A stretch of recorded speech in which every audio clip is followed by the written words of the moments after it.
Hello everyone. तो आज हम शुरू करने वाले हैं इकोनॉमी क्लास 9 का चैप्टर नंबर 3 और वो है पॉवर्टी। पॉवर्टी का हिंदी मतलब देखें तो वो होता है सिंपली क्या, गरीबी। पॉवर्टी होती क्या है, अगर इसको रियल में फील करके देखना है तो आप एक मूवी देखिएगा, वो मूवी का नाम है जय भीम करके। बहुत ही शानदार उसमें इस चीज को बताया गया है कि कैसे अगर कोई इंसान पॉवर्टी में होता है तो इस पर किस टाइप के टॉर्चर्स भी किए जाते हैं, कोई उसका साथ नहीं देता है। तो वो आप मूवी देखिए, काफी अच्छी मूवी है और काफी अच्छा अवार्ड मिले IMDb पे, जो उसकी रेटिंग है वो 9.5 के समथिंग है। तो चलिए शुरू करते हैं आज का चैप्टर। और उसका चैप्टर नाम क्या है, पॉवर्टी। इससे पहले 2 चैप्टर हो चुके, चैप्टर 1 और 2। पहला चैप्टर था स्टोरी ऑफ पालमपुर और सेकंड चैप्टर मैंने कल ही लिया है, तो उस चैप्टर को आप देखिएगा। पॉवर्टी एक्चुअल में होती क्या है, देखिए पॉवर्टी हम एक वर्ड में डिफाइन नहीं कर सकते हैं कि पॉवर्टी ये चीज होती है। ये मल्टी डायमेंशन होते हैं। एनसीईआरटी में जो वर्ड लिखा है वो क्या लिखा है, मल्टी डायमेंशन। मल्टी डायमेंशन मतलब एक से ज्यादा आयाम होते हैं कि इस चीज को एक्सप्लेन करने के लिए। For example happiness. हैप्पीनेस किसी इंसान के लिए कुछ हो सकती है तो किसी के लिए कुछ हो सकती है। फॉर एग्जाम्पल जब हम छोटे होते हैं तो हमारे लिए हैप्पीनेस होती है कोई भी एक खिलौना मिलना, लेकिन जब हम बड़े होते हैं तो हमारी जो हैप्पीनेस है वो एक बड़ी गाड़ी में तब्दील हो जाती है। वही जो हैप्पीनेस है एक अनएम्प्लॉयड इंसान के लिए एक जॉब लेना एक हैप्पीनेस होती है। तो वही पेरेंट्स के लिए जो हैप्पीनेस होती है वो ये होती है कि उनका जो बच्चा है वो हंसता रहे, खेलता रहे। तो इसी टाइप से जो पॉवर्टी होती है वो डिफरेंट उसके डायमेंशंस होते हैं, हम एक आयाम पे नहीं कह सकते। फॉर एग्जांपल किसी के लिए पॉवर्टी क्या हो सकती है कि एजुकेशन नहीं मिल पाना। एजुकेशन नहीं मिल पाना उसकी पॉवर्टी हो सकती है, क्यों? क्योंकि उसके पास सफिशिएंट अमाउंट में मनी नहीं है, मनी नहीं तो उसको स्कूल में एडमिशन नहीं मिल पा रहा। तो किसी के लिए पॉवर्टी हो सकती है हंगर, भूख लगना। किसी को 2 टाइम का खाना नहीं मिल पाता तो उसके लिए वही पॉवर्टी होती है। तो किसी के लिए सर छुपाने के लिए छत नहीं है तो वो एक पॉवर्टी का डायमेंशन हो सकता है। सैनिटेशन मतलब कि एक प्रॉपर अमाउंट में उसको पास रहने के लिए जगह नहीं हो। जैसे आज हम घर में रहते हैं, बिल्कुल साफ सफाई में रहते हैं, लेकिन आप अगर सड़क पर निकलते हैं तो कुछ लोग ऐसे भी आपको देखने को मिलेंगे जिनके पास रहने के लिए जगह तक नहीं है, उनको गंदगियों में भी अपना रहना पड़ता है। अगर आप यूट्यूब पे वीडियोस देखेंगे तो आप देखिएगा, अफ्रीका की कोई वीडियो देखना, वहां पर आपको रियल में समझ में आएगा कि एक्चुअल में पॉवर्टी की पिक्चर होती क्या है। वो जो मैंने मूवी बताई वो भी देखिएगा, और पॉवर्टी वहां देखना। वहां लोगों को खाने को भी नसीब नहीं होता है, वो पूरे के पूरे नॉन वेजिटेरियन डाइट पे ही डिपेंड रहते हैं और ना उनके पास रहने के लिए घर होता है। और इसके अलावा क्या डायमेंशन हो सकते हैं, लेस अमाउंट में पैसे होना, रुपए होना। और क्या हो सकते हैं इसके अलावा, सोशल एक्सक्लूजन, बहुत ही इंपॉर्टेंट चीज है। ये आप रियल लाइफ में भी देख सकते हो और ये सच्चाई भी है लाइफ की। अगर आपके पास पैसे है तो दुनिया पूछती है आप कैसे, अगर पैसे नहीं है तो वो भी एक पॉवर्टी का डायमेंशन क्रिएट कर सकते हैं। ठीक है। दूसरा होता है वल्नरेबिलिटी, वेरी इंपॉर्टेंट। आप खुद फील करके देखिएगा। मान लीजिए अचानक से इंडिया का जो टेम्परेचर है अबव 50 डिग्री सेल्सियस चला जाता है। आज के समय में जो टेम्परेचर है वो लगभग 40 to 45 के आसपास है, तो ही हमारा जो हालत होती है बहुत खराब हो जाती है, हम बिना एसी के सर्वाइव नहीं कर पाते हैं। तो मान लीजिए वो टेम्परेचर अबव 50 चला गया, तो आपको क्या लगता है कौन लोग सर्वाइव कर पाएंगे? जो अंबानी टाइप के लोग हैं, अडानी है, बिरला है, वो लोग सर्वाइव कर पाएंगे। लेकिन जो लोअर स्टेटस के लोग होते हैं वो हो जाएंगे वल्नरेबल। वल्नरेबल का मतलब होता है वो उस चीज से रिलेटेड बहुत जल्दी इंपैक्ट होंगे, बहुत जल्दी उसके चपेट में आने वाले हैं। आज अर्थक्वेक आ जाता है तो मुझे नहीं लगता कि अंबानी की फैमिली को कुछ फर्क पड़ने वाला है, क्योंकि उनके पास इतना पैसा है, वो उस चीज को अरेंज पहले से करके रखेंगे। लेकिन जो नॉर्मल पीपल होते हैं, मिडिल क्लास फैमिली होती है या लोअर मिडिल क्लास या बिलो पॉवर्टी लाइन, जो बहुत पॉवर्टी लाइन से भी नीचे होते हैं, उनके लिए वो चीज काफी टफ हो जाती है। तो वल्नरेबिलिटी भी होती है टुवर्ड्स किसके, नेचुरल कैलेमिटीज, मतलब कोई भी प्राकृतिक आपदा आती है तो उसके लिए जो होती है वो ऐसे लोग बहुत जल्दी वल्नरेबल होते हैं। तो इस चीज से हमने क्या सीखा, इस चीज से हमने ये सीखा कि पॉवर्टी को हम एक डेफिनेशन में डिफाइन नहीं कर सकते हैं, जैसे हम हैप्पीनेस को एक चीज में डिफाइन नहीं कर सकते हैं, उसी टाइप से पॉवर्टी के मल्टी डायमेंशन हो सकते हैं। नेक्स्ट पॉइंट क्या है, वैसे इस चैप्टर में लिखा हुआ नहीं है, लेकिन जब हम पॉलिटिकल लेक्चर्स कवर करेंगे तो आपके से चैप्टर 4 या 5 आएगा, फंडामेंटल राइट्स एंड ड्यूटीज के बाद, that is DPSP, directive principle of state policy. ये पॉलिटिकल साइंस का टॉपिक है, डायरेक्टिव प्रिंसिपल स्टेट पॉलिसी। इसमें यह बताया जाता है कि गवर्नमेंट को एक तरीके से पन्ना दिया जाता है और उसमें सारे इंडिकेशंस होते हैं कि आप इसके अकॉर्डिंग पब्लिक के लिए स्कीम्स बनाए, रूल्स बनाए। Directive principle of state policy मतलब ये एक तरीके से गवर्नमेंट को ऑर्डर देती है कि आप इसके अकॉर्डिंग अपनी स्कीम्स को फॉर्मुलेट करें। और ये किसने बताया? महात्मा गांधी। मतलब बीपीएसपी आर्टिकल नंबर 36 से लेकर 51 तक आता है और इसमें भी पॉवर्टी को भी अच्छे से बताया गया है कि गवर्नमेंट को पॉवर्टी के खिलाफ काम करना चाहिए। उस चीज को डिटेल में हम डिस्कस करेंगे कहां? पॉलिटिकल साइंस में। दूसरा, ये जो चीज लिखी है मैंने, inter state disparity, proportion of poor people is not same. याद रखिएगा बच्चों, चाहे इसको आप स्टार मार्क कर लीजिएगा नोट्स में। इसमें एज इट इज क्वेश्चन आपकी यूपीएससी 2018 या 19 में सवाल आया हुआ है, एज इट इज पूछा हुआ है। आप देखिएगा कि पुअर पीपल का जो प्रोपोर्शन होता है हर एक स्टेट में वेरी करता है। आप देखिएगा, अगर मुंबई को अगर आप राजस्थान से कंपेयर करेंगे तो मुंबई में अलग प्रोपोर्शन है पुअर पीपल का, राजस्थान में अलग मिलेगा आपको। केरल को आसाम से कंपेयर करोगे, वहां अलग सिस्टम है, इधर आपको अलग प्रोपोर्शन मिलेगा। तो याद रखना, ये हेड काउंट रेशियो क्या होता है? ये जो टर्म्स दे रखे हैं इसको मैं एक्सप्लेन करता हूं। हेड काउंट रेशियो मतलब होता है number of people below poverty line. देखिए, पहले पॉवर्टी लाइन को समझते हैं क्या होता है। पॉवर्टी लाइन का मतलब होता है कि जैसे मान लीजिए एक स्केल है, मेरे पास मान लीजिए 100 रुपए का एक स्केल है, 40 तक जिसकी सैलरी है, 40 रुपए तक जो सैलरी है वो सब अमीर की कैटेगरी में आ जाएंगे। 40 से नीचे जो आ जाएगा वो क्या होगा? गरीब। तो मेरी पॉवर्टी लाइन क्या हुई? 40 रुपए। मतलब अगर मेरी सैलरी 35 रुपए है तो मैं किस में आ जाऊंगा? बीपीएल, बिलो पॉवर्टी लाइन में। तो उसको हम क्या बोलते हैं? Below poverty line. अगर मेरी सैलरी 45 रुपए, क्या मैं पॉवर्टी लाइन में आऊंगा? नहीं आऊंगा। तो इसको बोलते हैं हेड काउंट रेशियो। मतलब एक पॉपुलेशन के अंदर कितने लोग हैं जो पॉवर्टी लाइन से नीचे बिलोंग करते हैं। मान लीजिए इंडिया की जनसंख्या है 1 लाख, मुझे पता है 1 बिलियन के आसपास है, सिंपल के तरीके से 1 लाख है। अब उसमें से 30,000 लोग ऐसे हैं जिनकी जो सैलरी है वो 15,000 रुपए से भी कम है, तो वो लोग किस में आ जाएंगे? पॉवर्टी लाइन में आ जाएंगे। और इसी चीज को हम क्या बोलते हैं? Head count ratio. क्या बोलते हैं हम? Head count ratio.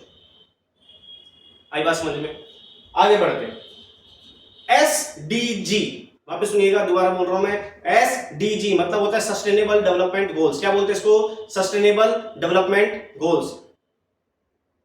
ये वर्ड हमने किस ऑर्गेनाइजेशन ने दिया? ये दिया यूनाइटेड नेशन ने। किसने दिया? United nation. ये यूनाइटेड नेशन क्या होता है? सस्टेनेबल डेवलपमेंट गोल क्या होते हैं? इसको हम डिटेल में डिस्कस कहां करेंगे? इकोनॉमिक्स के अंदर। इकोनॉमिक्स में जब हम हायर बुक्स की तरफ जाएंगे, श्री राम आईएएस के नोट्स पढ़ेंगे, उसमें सस्टेनेबल डेवलपमेंट गोल्स के बारे में पढ़ेंगे। 18-20 गोल्स दे रखे हैं, नंबर दे रखे हैं, उसके आगे क्या गोल है कि भाई पुअर हेल्थ को फोकस करना है, सस्टेनेबल वाटर है, एनवायरमेंट है, एक्वेटिक लाइफ है, इसको हम फोकस करेंगे। अभी के लिए इतना याद रखें, सस्टेनेबल डेवलपमेंट गोल में ये भी लिखा हुआ है कि हमें एबोलिश करना है किसको? पॉवर्टी को। पॉवर्टी को खत्म करना है सस्टेनेबल डेवलपमेंट गोल में। ये इनका टारगेट है कि हमने 18 गोल अचीव करने हैं, तो उस 18 में से एक गोल क्या है? पॉवर्टी को खत्म करना। आई बात समझ में? आगे बढ़ते हैं।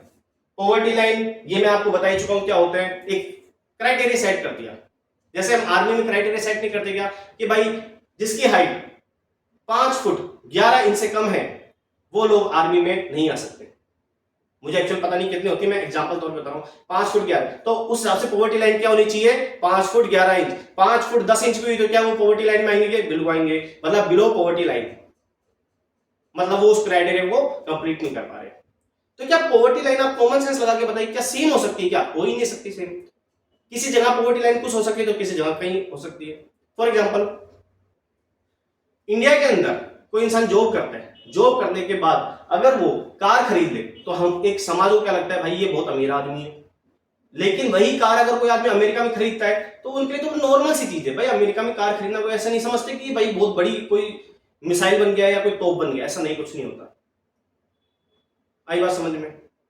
दूसरी बात, आज जैसे कोई भी इंसान स्टारबक्स में जाता है तो वो सबसे पहले कॉफी पीने से पहले क्या करता है? उस स्टारबक्स के गिलास की फोटो क्लिक करता है। इंडियंस के लिए वो स्टारबक्स की कॉफी क्लिक करना बहुत बड़ी बात हो जाती है, लेकिन वही चीज अमेरिका में ये चीज नॉर्मल है। भाई स्टारबक्स है, कॉफी है, नॉर्मल सी चीज है। तो जहां हमें स्टारबक्स हुआ या कोस्टा कॉफी हुई, ये एक स्टेटस सिंबल है, वहां के लिए नहीं है। तो इसका मतलब पॉवर्टी लाइन या कंसेप्ट ऑफ पॉवर्टी जो होता है वो एक जगह पर सेम नहीं कह सकते हो कि भाई यहां पर ये पॉवर्टी का कॉन्सेप्ट लगेगा तो यहां पर भी सेम कॉन्सेप्ट लगेगा। दोनों ही चीज बहुत बहुत ज्यादा डिफरेंट। क्लियर है वाली बात? आगे बढ़ते हैं। नेक्स्ट, पॉवर्टी लाइन जो होती है वो दो ऑर्गेनाइजेशन देती है। अगर इंडिया की बात करें तो यहां पर है कौन सी, NSSO, वापस सुनिए, NSSO, national sample survey office, national sample survey office. ये क्या होता है वही हम जब हायर बुक्स की तरफ जाएंगे उसमें डिटेल में पढ़ेंगे। CSO, सेंट्रल स्टैटिस्टिक्स ऑफिस, इसमें डिटेल में चीजें आती हैं, वो हम वहां पर देखेंगे। अभी के लिए सिर्फ इतना ही।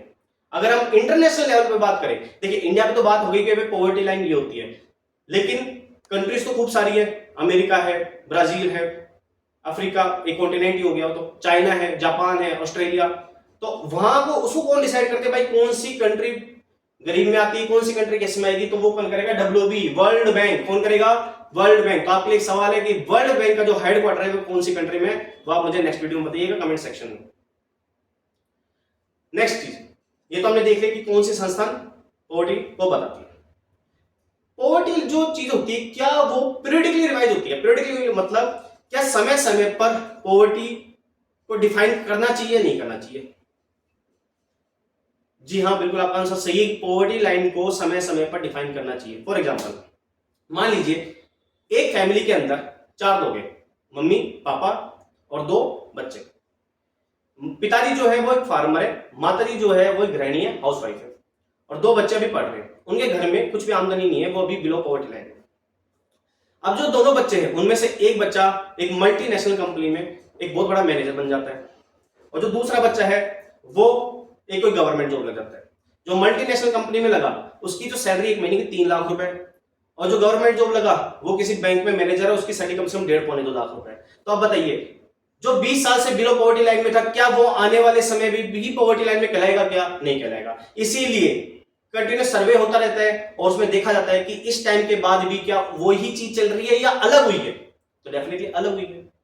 जैसे जो बच्चा कोई एग्जाम दे रहा है, मान ली किसी कोचिंग में एडमिशन लिया, 2 साल तक पेपर हो रहा है उसका, शुरू में उसका स्कोर बहुत ही कम आ रहा है, बहुत ही कम आ रहा है, लेकिन साल भर तक उसने मेहनत किया, उसका स्कोर डेवलप हो रहा है। तो पहले तो हम उसको लोअर एक या डफर बच्चा बोलते थे, क्या 1.5 साल बाद भी उसको वही कहेंगे? क्या नहीं। इसका मतलब क्या हुआ, एक पर्टिकुलर टाइम के बाद, मान लीजिए साल भर के ड्यूरेशन के बाद उस चीज को हमें रिवाइज करना ही होगा। अगर ऐसा नहीं करेंगे तो हमारे पास एक्चुअल डाटा नहीं आ पाएंगे, चेंजेस कंटिन्यूस होते रहेंगे और हमें ये लगेगा कि आज भी हम 1980s में जी रहे हैं, 2020 में तो हम आए ही नहीं। क्लियर? आगे बढ़ते हैं। बहुत इंपॉर्टेंट चीज है कि गरीबी होने का कारण क्या होता है। जरूरी नहीं हमें किताब से वो चीज पढ़े, गरीबी होने के बहुत सारे कारण होते हैं, हम कुछ अपने मन से बता सकते हैं, रियल लाइफ में देख करके। चलिए पहला देखते हैं कॉलोनियल रूल। सभी लोग ज्यादातर मूवीज हम देखते हैं, उसमें जनरली हम सुनते हैं कि हमारा देश अंग्रेजों के थ्रू 200 साल तक गुलाम रहा। तो उन अंग्रेजों ने क्या किया, उन अंग्रेजों ने ये किया कि यहाँ के जितने भी रिसोर्सेज हैं उनको अपने कब्जे में लिए और उनको एक्सप्लॉइट करना शुरू किया, और उनके थ्रू जो भी लोग लेबर उनके काम करते थे उनको बहुत ही कम रकम में उनको रखा जाता था। तो कॉलोनियल रूल की वजह से क्या हुआ, यहाँ की जो जमीन थी बिल्कुल उसकी फर्टिलिटी खत्म हो गई, और उस कारण से क्या हुआ, एकदम गरीबी देखने को मिली। दूसरा, जो किसान होते थे अब उनके पास जमीन होती नहीं थी, या होती भी थी, अब उनको मान लीजिए वहां खेती करनी है, खेती करने के लिए उनको पैसा चाहिए, तो मनी लेंडर जो पैसा देते उनके पास गए। जब उनके पास पैसा देने लेकर आए, मौसम मान लीजिए सही नहीं रहा, जब उनकी खेती जितनी चाहिए थी उतनी हुई नहीं, तो एक तो खेती का नुकसान, और ऊपर से जो पैसा लिया, लोन लिया, उसका जो कर्जा हो रखा है उस पर जो इंटरेस्ट रेट लग रहा है वो भी गरीबी का कारण है। तीसरा, अनइक्वल लैंड डिस्ट्रीब्यूशन। किसी इंसान के पास तो इतनी जमीन है और किसी के पास कुछ भी नहीं है। आपके बुक में शायद 11th की किताब में आएगा, ये बहुत ही अच्छा डायग्राम दे रखा है, बहुत ही सुंदर चीज दे रखी है। लैंड डिस्ट्रीब्यूशन मतलब समझिए लैंड को एक रिसोर्स समझिए। फॉर एग्जांपल मेरे पास मान लीजिए 3-4 कुर्सियां रखी है। कितनी कुर्सियां हैं? 4 कुर्सियां। मेरे पास 4 लोग हैं। वापस सुनिए, मेरे पास 4 कुर्सियां हैं और 4 ही लोग हैं। हिसाब से तो क्या होता है भाई, एक बंदे को एक कुर्सी मिल जाए, बैठ जाए। लेकिन अनइक्वल डिस्ट्रीब्यूशन ऑफ रिसोर्स कैसे होगा? यहाँ रिसोर्स क्या है, यहाँ पर रिसोर्स होगी आपकी कुर्सियां, चेयर। यहाँ पर मान लीजिए एक ही इंसान 3 कुर्सियों पर आराम से लेट कर बैठा हुआ है, वहीं एक कुर्सी के ऊपर 3 लोग बैठे हुए हैं। तो बताइए रिसोर्सेज का अनइक्वल डिस्ट्रीब्यूशन हुआ या नहीं? ये एनसीईआरटी का डायग्राम, मैंने अपने मन से कुछ नहीं बनाया है, एकदम एनसीईआरटी में आपको ऐसा डायग्राम मिलेगा। तो ये उसको बोलते हैं unequal land distribution. Next, less per capita income. Per capita income का मतलब होता है कि एक कंट्री के अंदर अगर हम एवरेज एवरेज इनकम निकाले हर एक पर्सन की तो वो कितनी होती है, अगर वो कम होगी तो वो भी पॉवर्टी का कारण बन सकता है। ये क्यों होती है, कॉमन सेंस लगा सकते हो सकता है उस इंसान के पास रिक्वायर्ड अमाउंट की स्किल ना हो। मान लीजिए आपके जिस स्टेट में रहते हो वहां पर खूब सारी फैक्ट्रीज आ गई, वहां पर मान लीजिए 10,000 लोग हैं, लेकिन 10,000 में सिर्फ 2,000 लोग ऐसे हैं जो पढ़े लिखे हैं, तो जॉब किनको मिलेगी, सिर्फ 2,000 लोगों को। 8,000 लोग तो अभी भी वैसे के वैसे ही है ना, तो एक वो भी कारण हो सकता है। ठीक है, वही मैंने बता दिया जॉब एब्जॉर्प्शन। जैसे कि मान लीजिए मैं पढ़ा लिखा इंसान हूं, यहां पर मेरे साथ जितने सब पढ़े लिखे, अब यहां पर जो भी काम था वो तो हो गया ठप। अमेरिका से, सिलिकॉन वैली से एक आर्टिफिशियल इंटेलिजेंस या मशीन लर्निंग की कोई कंपनी आ जाती है और यहां पर मान लीजिए वो वैकेंसी निकालती है, भाई हमारे पास 50,000 लोगों की वैकेंसी है। ठीक है भाई, बहुत अच्छी बात है, और यहाँ पर जॉब लेने वाले हैं 10,000। अब 10,000 में सिर्फ मान लीजिए 500 लोगों को पता है कि भाई आर्टिफिशियल इंटेलिजेंस को कैसे किया जाता है, तो सिर्फ जॉब कितनों को मिलेगी, 500 लोगों को। वैकेंसी कितनी है, 50,000, पर क्या वो काम किए, क्या मिलेगी, तो जॉब सिर्फ कितनों को, 500 को। बाकी जो 9,500 लोग हैं वो सब कोई काम के नहीं है। तो इसलिए जॉब एब्जॉर्प्शन मतलब जॉब उन लोगों को कितना सौंप पा रही है, वो काम के नहीं है। आगे बात समझ में, जैसे मान लीजिए दूसरे एग्जांपल से, राजस्थान में मान लीजिए 20 मेडिकल कॉलेज है और वहां पर रिक्वायरमेंट है कि भाई हमें 500 डॉक्टर्स की जरूरत है, लेकिन यहां पर कोई लोग पढ़े हुए नहीं है, 50 लोग पढ़े लिखे हैं, तो बाकी लोग कोई काम के नहीं। बहुत नेक्स्ट चीज भाई, अब ये तो डिस्कस कर लिया कि सर पॉवर्टी क्या होती है, कारण क्या होते हैं। हम पढ़ाई किसकी कर रहे हैं, यूपीएससी की, मतलब हमें लास्ट में हर चीज में क्या देना पड़ेगा, सॉल्यूशन। तो सॉल्यूशन क्या है, एंटी पॉवर्टी प्रोग्राम्स। क्या सॉल्यूशन है, एंटी पॉवर्टी प्रोग्राम्स। जैसे कोई भी चीज होती है, मान लीजिए कोई इंसान नशे करता है, नशे करने के बाद उसको कहां भेजा जाता है, रिहैबिलिटेशन सेंटर में, मतलब उसको कुछ ऐसी जगह भेजा जाता है जहां पर वो रिकवरी कर सके। तो ऐसे कुछ प्रोग्राम चलाए जाते हैं जिससे गरीबी थोड़ी कम हो। पहला, वैसे इतने सारे मैंने गवर्नमेंट की स्कीम्स लिखी हुई है, अगर आज के समय में यूपीएससी का पैटर्न देखे, ये आपकी कुछ भी काम की नहीं है। क्यों काम की नहीं है, क्योंकि ये सारी स्कीम पहले आ चुकी हैं। तो अब काम की क्या है, पिछले 6 महीने या साल भर में जो स्कीम आई है सिर्फ आपको वो पढ़नी है। ये होती क्या है, इसको डिटेल में डिस्कस करने में कोई फायदा है नहीं। आपकी बुक्स में इनके नाम लिखे हुए हैं, इनकी फुल फॉर्म लिखी हुई है और इनके बारे में लिखा हुआ है कि मैं आपको एक स्कीम एक्सप्लेन करके बता दूंगा ये होता क्या है। जैसे पहले देखा है मनरेगा 2005 में आई थी scheme, Mahatma Gandhi national rural employment generation programme. इसमें क्या होता है कि 100 लोगों को एम्प्लॉयमेंट दिया जाता है। अब देखिए एम्प्लॉयमेंट देंगे तो आपके हाथ में पैसा आएगा, पैसा आएगा तो आप मार्केट में डालोगे, पैसा आएगा, मान लीजिए उनको कुछ भी सैलरी मिल रही है तो बताइए गरीबी कैसे ना कैसे कम हो ही रहेगी ना, वो चीज होती है। तो ऐसे क्या करती है गवर्नमेंट, टाइम टू टाइम अलग अलग टाइप के प्रोग्राम्स निकालती है। दूसरा पीएमआरवाई, प्रधानमंत्री रोजगार योजना, और क्या हो गया जैसे REGP, Rajiv Gandhi employment programme, sorry यहाँ पर आरजीईपी है, ये सॉरी मेरे से गलती हो गई, आरजीईपी राजीव गांधी एम्प्लॉयमेंट प्रोग्राम, मतलब इसमें सब में वही चीज दे रखी है। देखिए अगर हमारे शरीर में कोई चीज की कमी होती है तो डॉक्टर ऐसा सप्लीमेंट देगा जिसमें वो चीज होगी। मान लीजिए मैं डॉक्टर को दिखाने जाता हूँ कि सर मेरे को वीकनेस आ रही है, डॉक्टर ने देखा सर आपके अंदर विटामिन सी, विटामिन B12 और विटामिन ए की कमी है, ठीक है, तो सप्लीमेंट भी तो इन्हीं 3 चीजों का देगा ना। तो बस वही चीज है, पॉवर्टी किस कारण से आ रही है, पॉवर्टी आ रही है सर आपके पास एम्प्लॉयमेंट नहीं है, आपके पास काम नहीं है, काम नहीं है तो पैसा नहीं है, तो बस वही चीज स्कीम लगा दी और उसके थ्रू मिल गया। अगर हम सिविल सर्विस का लेटेस्ट पैटर्न देखें तो इससे रिलेटेड कोई सवाल आता नहीं है। तो हमें क्या फॉलो करना है स्कीम को लेकर के, सुनिए। इनसाइट्स करंट अफेयर की मैगजीन आती है, आप उसको फॉलो कर सकते हैं। दूसरा, इकोनॉमिक सर्वे और बजट के अंदर स्कीम्स के बारे में जो चीज लिखी होती है, लेटेस्ट इकोनॉमिक सर्वे, अभी जो इकोनॉमिक सर्वे आया है वो आया कौन सा, 2023 से 24 का। अब बजट जो आएगा वो किसका आएगा, 2024 से 25 का। इसमें जो स्कीम लिखी है उसका डाटा इंपॉर्टेंट है, आप उसको रीड कर सकते हैं। तो ये आपको कंप्लीट पॉवर्टी चैप्टर जो है मैंने आपको एक्सप्लेन किया है, एक बार फटाफट रिवाइज करते हैं। हमने क्या पढ़ा है, सबसे पहले देखा पॉवर्टी होती क्या चीज है, उसके बाद उसके मल्टी डायमेंशन देखे, अलग अलग एस्पेक्ट होते हैं, एक चीज हम डिफाइन कर नहीं सकते हैं। उसके बाद हमने डीपीएसपी के बारे में पढ़ा, इंटरेस्टेड डिस्पैरिटी, मतलब पॉवर्टी एक जहां पर एक जैसी नहीं होती, अलग अलग जहां पर अलग अलग जैसी। तो बीपीएल, बिलो पॉवर्टी लाइन, मैं आपको एग्जांपल समझाया था, वो आर्मी का एग्जांपल देकर के। उसके बाद हमने इसके कारण पढ़े, पॉवर्टी लाइन डिसाइड कौन सी संस्थान करती है, NSSO national sample survey office, और डब्ल्यूबी वर्ल्ड बैंक, इसका हेडक्वार्टर क्या है वो आपको बताना है। दूसरा, एंटी पॉवर्टी प्रोग्राम जो गवर्नमेंट चलाती है लोगों के भलाई की। Thank you so much. इसके क्लास 9th के हमारे 3 चैप्टर हो चुके हैं, इसके बाद एक चैप्टर और है, इसके बाद क्लास 9th हमारी कंप्लीट हो जाएगी, उसके बाद मैं शुरू करूंगा क्लास 10th। ठीक है, इससे रिलेटेड कोई भी डाउट हो आप कमेंट सेक्शन में पूछ सकते हैं। Thank you.